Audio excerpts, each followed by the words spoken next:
lovely people, welcome to another book chat, the weekly wrap-ups that I do. I used to have more of a spiel when I did this less regularly, but now I really need to rework what I say. Doobie doobie doobie doobie doobie doobie doobie doobie doobie doo. Doobie doobie doobie doobie doobie doobie doobie doobie Sophie Vlogs. I've got 5 books to talk about this week. It's been generally a pretty good time, so I'm just going to dive in, starting with Sourdough by Sloan. This was everything I needed at the particular moment that I read it, so I had a really fun time with it.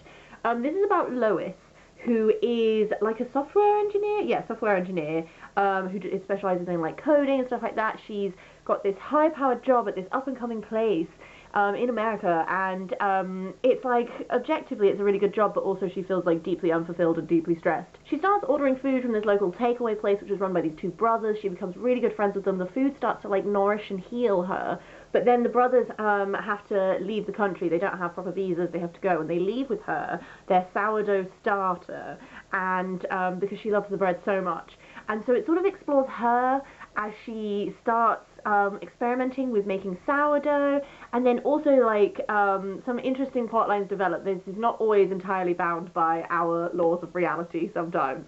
I also read Mr. Penumbra's 24-Hour Bookshop by Sloan, and I really enjoyed that. And that started with a similar way, where you feel like everything's very grounded in reality, and then there are just a couple of details at the edges where you're like, interesting.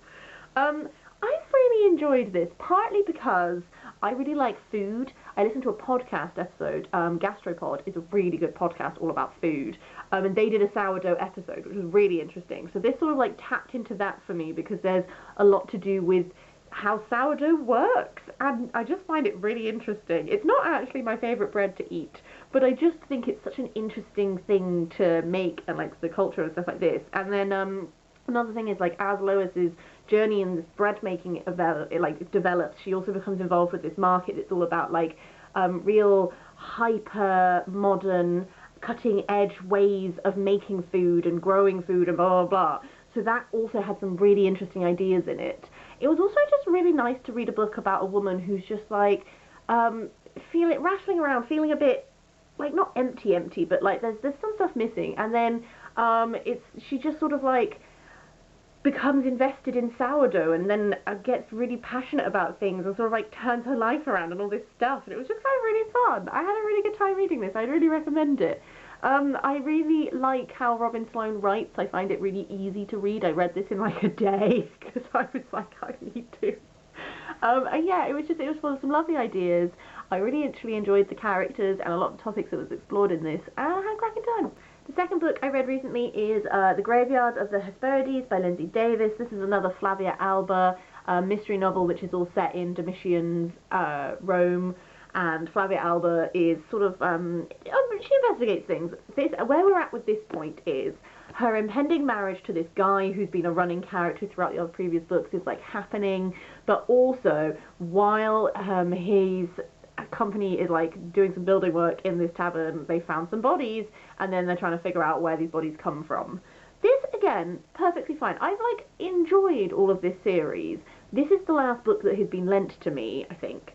I'm probably not going to continue it after this book. I think if you're someone who is interested in mysteries, kind of murder mysteries, but also just kind of like mysteries, like crime solving, ancient Rome, that sort of thing, I think they are really great. They have a lot of like details that are really like building up the ancient Rome world, that sort of thing.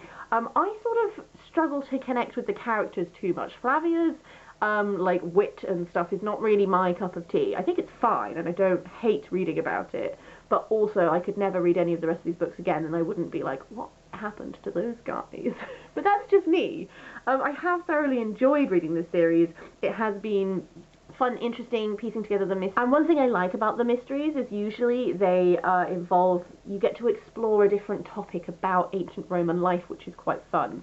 This has some stuff to do with brothels and slave women, but also like feeding the Roman population. This sounds weird if you're out of context, but it has some interesting topics that is fun to explore.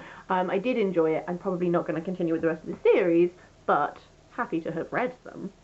After that is Absolute Delight, which I loved every moment of. That's The Extremely Inconvenient Adventures of Bronte Mettlestone by Jaclyn Moriarty. I loved this. I'm having a bit of a middle grade moment. I'm really enjoying exploring middle grade. And this was just that really lovely type of middle grade book which you read as an adult and you still get things out of it and you're just like, oh, I want to give this to all the children in my life now. So Bronte Mettlestone's parents leave her when she's a baby with her aunt and they're off to go on some adventures.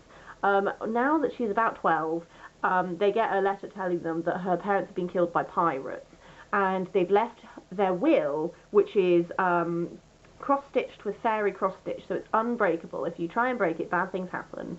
And essentially, Bronte has to go on this journey to visit all of her 11 aunts all around this place, and she has to do very specific things, and bigger plot lines develop as it continues on. It starts off and you think, oh, this is lovely, this is just a book about how these parents wanted to make sure that their daughter could have adventures even though they're gone. And then it starts to develop into like this other plot line, and I was like, oh, this is exciting. So there's some really lovely ideas in this. I think the world building was really lovely. You've got, as you might be able to tell from the cover, you've got dragons, you've got like tiny little elves, you've got like little water creatures, and just like each different place that Bronte goes to on her adventures has its own sort of like vibe and thing going on, and it just has some really lovely imaginative world building, which I thought was lovely. There were 2 moments in this that made me want to cry because, oh, children, you know, things that if you're a kid, like, maybe don't resonate so much with you. I think there were a few moments in this that because I'm an adult, I was just like so sad. Like there's a moment with one of her aunts who is so deeply sad because she has suffered this heartbreak and Bronte's staying with her and Bronte doesn't know how to fix it, and she reminds her of this time that her aunt took her out for tea when she came to visit when she was younger, and she did this thing that involved like shutting something that no one else could shut, and this person was like, you're strong, and then her aunt went, I am strong, and she like tells it to her aunt as her reminder that like just because she's sad now, just because she's having a rough time of it, it doesn't mean she's not still that strong person. And there's all these little moments which I'm like, I am an adult and I am going to cry over this book. But I think that's what wonderful middle grade children's books are. They are things which you read as a kid and they excite you and they're full of imaginative ideas and it's really easy to get really like invested in it. And they also have these really important little messages that even if you read them as an adult, you can still take away with you and still like hold close to you and that sort of thing. So I gave this 4 out of 5 stars. It's probably more of a 4.5 because I just had a really great time reading it. And again, I think I read this at the right moment, and I did again read it in like 2 days because I was like, oh, so cute. It's so lovely, it's pretty and everything. So I'd really recommend this, both for children and adults alike. The penultimate book I'm going to talk about I read on my Kindle, and that is Kissing Ted Callahan and Other Boys by Amy Spalding. This is a YA teen romancy kind of book. I've previously read The Summer of Georgie Perez and The Best Burgers in LA by Amy Spalding, and that was really lovely. It was like a cute lesbian love story of these 2 like teenage girls who are both like competing for an internship in this one shop, and oh, maybe they start to develop feelings. It was very tropey, but in a way that I wanted it. Sometimes I really want a tropey book that is also just like a female-female romance, because I don't have a lot of that in my life like previously, so it's nice to find. This one I didn't enjoy as much as Georgie Perez. It was also very tropey, but like I knew that going in, and that's sort of why I wanted to read it. I wanted like a little brain break, to be honest with you. So the basic setup of Kissing Ted Callahan and Other Boys is Riley is a drummer in this band with her friends, and her friend Reed. Both of them want to essentially like act on the crushes that they have, be able to like, you know, in their little, I think they're like 16, yeah, they're 16, so they're like, you know, but they're both like, oh, we've never had a partner, I want to do something about that. So they agree to have this little book between them, and they write updates in it on like how their romantic lives are going and stuff like this.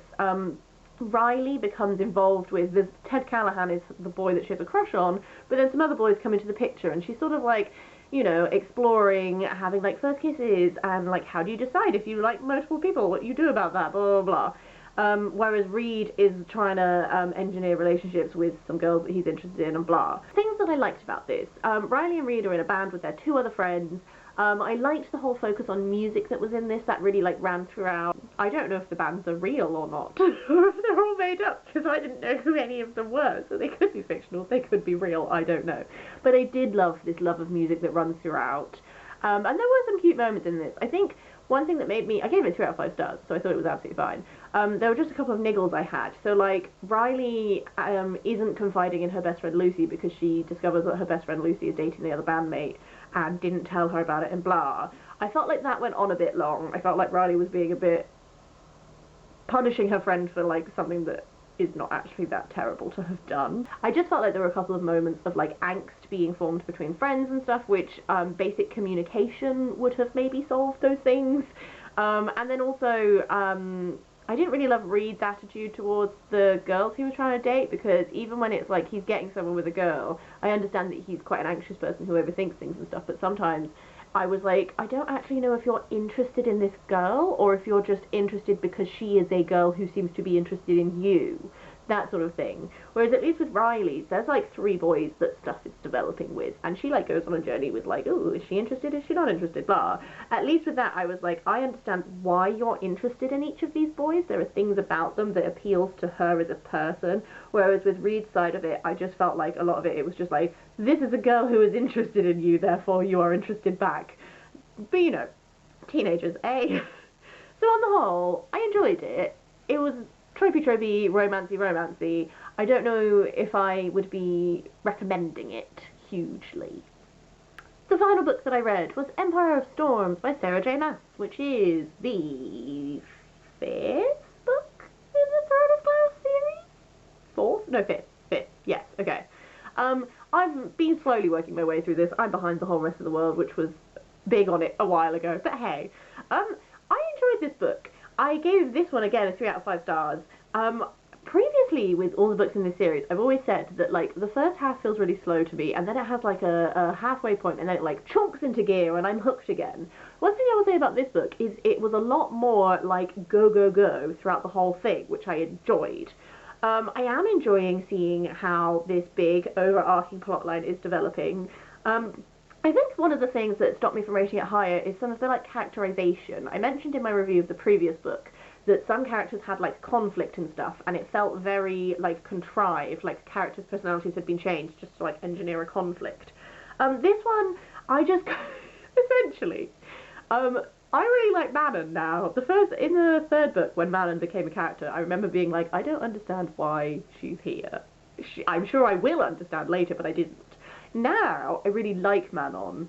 Oh god, sorry, there's going to be loads of spoilers, I'm just telling you now. But, this whole Manon-Dorian relationship thing, I'm not really invested in, because I wanted more of Manon being cool, and mostly what I got from Manon is Dorian saying some slightly creepy things about how, like, oh, it doesn't matter if she's a witch because she's still got a vagina, so they can still get the job done, which I didn't love.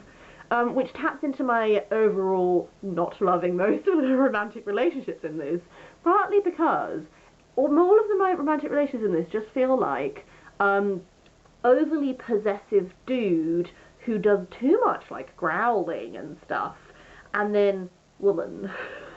And, like, all of the romantic relationships feel the same to me.